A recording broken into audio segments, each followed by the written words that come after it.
Avant d'aborder le discours passionné et persuasif du capitaine Ibrahim Traoré, président du Burkina Faso et actuellement le plus jeune chef d'État d'Afrique, il est important de situer le contexte. Ce discours audacieux et percutant a été prononcé au Ghana, peu de temps après que le président français Emmanuel Macron ait tenu des propos jugés très provocateurs lors d'une allocution le 6 janvier. Lors de son discours, Emmanuel Macron a vivement critiqué les dirigeants africains pour leur manque de gratitude après le retrait des troupes françaises de plusieurs pays du continent. Or, ce retrait était principalement dû à l'inefficacité de ces troupes dans la lutte contre le terrorisme. Macron a également laissé entendre que les dirigeants africains manquaient de courage et n'avaient pas su contrer la montée des sentiments anti-français dans la région du Sahel. Ces sentiments sont en grande partie alimentés par un ressentiment généralisé envers les pratiques néocoloniales persistantes de la France dans ses anciennes colonies. Pour comprendre l'ampleur des conséquences de la situation actuelle, il est essentiel d'examiner les déclarations du président Emmanuel Macron. Celles-ci ont provoqué une réaction virulente de la part du président Traoré. Et il est crucial de saisir le contexte de ces échanges. La France est en effet très investie en Afrique, avec des intérêts historiques, économiques et stratégiques. Les relations entre la France et l'Afrique sont complexes et ont évolué au fil des ans.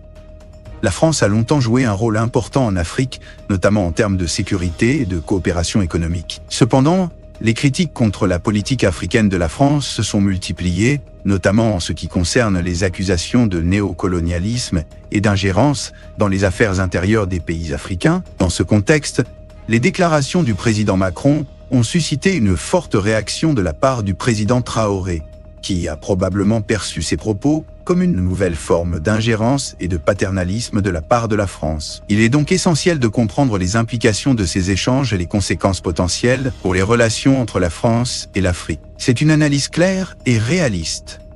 Le continent africain est en pleine mutation.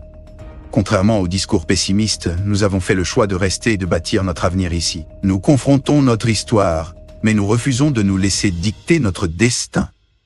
Nous avons également collaboré étroitement en matière de sécurité, notamment dans la lutte contre le terrorisme depuis 2013. Cette coopération a été fructueuse, même si elle n'a pas toujours été reconnue à sa juste valeur. Je tiens à souligner le courage qui a manqué à certains dirigeants africains de défendre publiquement cette position.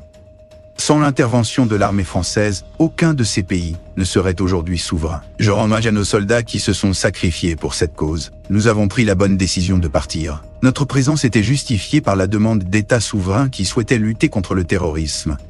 Mais lorsque ces mêmes États ont changé de priorité après des coups d'État, nous avons dû nous retirer. La France ne peut pas être complice de régimes illégitimes. Ensuite, nous avons entrepris de restructurer notre dispositif militaire. Pourquoi ? Parce que notre présence, héritage de l'époque coloniale, n'était plus justifiée par la situation actuelle. Non, ce n'était pas là le véritable rayonnement de la France. Je salue tous ceux qui ont servi, mais notre présence militaire était mal comprise et instrumentalisée. Les groupes militants l'utilisaient pour accuser la France de vouloir déstabiliser la région. Nous avons été la cible d'une campagne de désinformation massive. Je tiens à remercier Jean-Marie Bachel pour son travail remarquable à la tête de cette mission, d'autant plus qu'il a personnellement vécu les difficultés que j'ai évoquées. Nous avons suggéré aux dirigeants africains de reconfigurer notre présence sur le continent. Par courtoisie, nous leur avons laissé l'honneur d'annoncer cette décision. Cependant, il est important de noter que nous avons souvent été les moteurs de cette évolution, parfois en encourageant les dirigeants africains à prendre des mesures. Il serait donc injuste de prétendre que les Africains nous chassent de leur continent, alors que nous nous efforçons de nous adapter à de nouvelles réalités. Dans de nombreux cas, plutôt que de réduire ou de réorganiser notre présence militaire, nous avons opté pour un partenariat renforcé avec les pays concernés. Cette nouvelle approche se traduit par des accords de défense plus étroits, comme en témoigne le cas particulier de Djibouti, qui conserve une importance stratégique. Nous avons pour objectif de créer un système de défense solide et durable, enraciné dans la région. Pour y parvenir, nous allons collaborer étroitement avec nos partenaires pour comprendre leurs besoins spécifiques en matière de défense. Cela impliquera une augmentation des formations, des équipements, des échanges d'informations et des contrats pendant la période de défense. Nous travaillerons main dans la main avec nos partenaires pour évaluer les menaces potentielles et élaborer des stratégies pour les contrer. Mais notre objectif va au-delà de la simple défense. Nous voulons créer une nouvelle relation basée sur la confiance, la coopération et le respect mutuel. C'est ainsi que nous pourrons construire un avenir plus sûr et plus prospère pour tous. Tout comme nous l'avons fait avec le Bénin, nous souhaitons établir de nouveaux partenariats stratégiques avec des pays comme le Nigeria. Ces relations inédites basé sur un dialogue ouvert et constructif, vise à renforcer notre coopération en matière de défense. L'Afrique, continent en pleine croissance, offre de nombreuses opportunités pour ces partenariats. Nous avons tendance à nous focaliser trop sur l'Afrique francophone, au détriment d'une vision plus globale. Il faut regarder cette région avec fierté tout en gardant à l'esprit nos intérêts et nos amitiés, y compris avec des leaders de la société civile. Notre partenariat avec le Nigeria, initié il y a 25 ans, en est un bon exemple. Nous avons également renforcé notre partenariat énergétique avec l'Afrique du Sud. Il est clair que notre vision de l'Afrique a considérablement évolué. L'Afrique abrite de grandes puissances émergentes, mais nous sous-estimons souvent leur potentiel de croissance. Il est donc crucial d'adopter une approche plus audacieuse en matière d'investissement. Nous devons repenser nos mécanismes de financement pour prendre davantage de risques et soutenir le développement africain. Le capitaine Ibrahim Traoré a marqué les esprits lors de sa visite au Ghana en prononçant un discours audacieux et percutant. Ces déclarations ont été empreintes d'un message fort et inspirant, reflétant la détermination du Burkina Faso à relever ses défis et à résister aux influences impérialistes. Il a clairement affirmé son engagement en faveur de l'unité et du progrès africain, ouvrant la voie à une nouvelle ère de coopération et de solidarité entre les nations africaines. Traoré a mis en avant les opérations militaires en cours au Burkina Faso, affirmant qu'elles infligeaient de lourdes pertes aux groupes terroristes.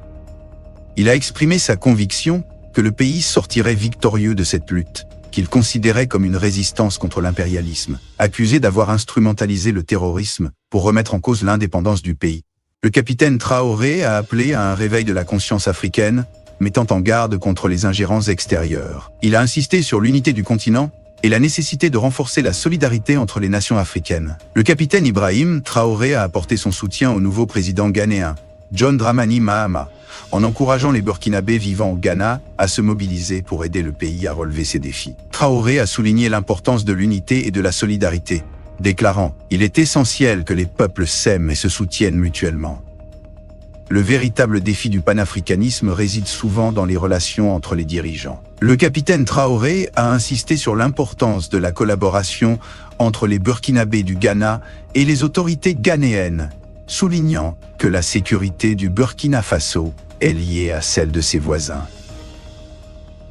Il a par ailleurs assuré la diaspora burkinabé de son engagement à améliorer les services consulaires et à faciliter les démarches administratives. En s'adressant à la diaspora, le capitaine Traoré a mis en avant leur rôle clé dans la construction d'un Burkina Faso moderne et prospère. Il a appelé les Burkinabés vivant à l'étranger à investir dans leur pays d'origine et à contribuer au transfert de technologies, notamment dans le secteur agricole, afin de renforcer l'autonomie alimentaire du pays. Le capitaine Traoré a affirmé que le Burkina Faso avait les moyens de devenir autosuffisant en matière alimentaire.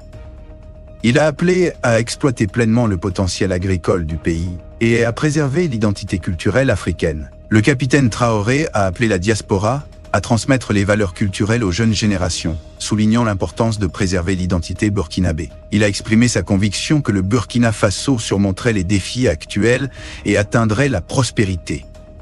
Le capitaine Traoré a exprimé sa conviction que le Burkina Faso atteindra la grandeur. Il a souligné l'importance de l'unité africaine et de la lutte contre l'impérialisme pour réaliser cet objectif. La réactivation de l'Institut des peuples noirs témoigne de la volonté du pays de renforcer les liens avec les autres nations africaines.